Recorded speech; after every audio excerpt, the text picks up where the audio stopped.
Good day guys, luto muna tayo ng pansit canton.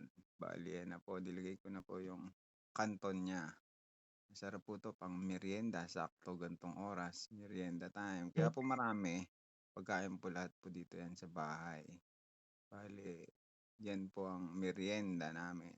Medyo masarap siya lalo sa hapon. Samahan mo ng pandesal na mainit at soft drinks, Coke na malamig. Siyempre ayan, kailangan natin haluin para yung sauce medyo matuyo at 'di masunog at hinalo ko ng gulay, pampahaba ng buhay. Masarap 'yan sama sa pansit canton para hindi maumay. Masarap 'yan, ihalo lang natin, isasama natin siya sa ano, bale ayan na, hahaluin na natin kasama ang gulay.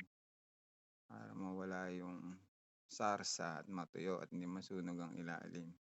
Kaya haluin, kailangan haluin siya ilalim hanggang matuyo na yung pinaka-sauce niya. Bago 'pag natuyo na yung sauce niya, puwede nang kainin.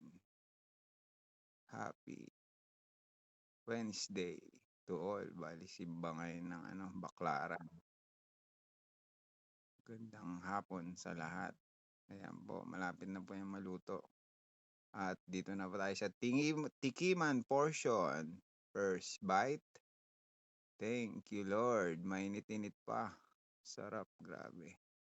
Thanks. Follow and like.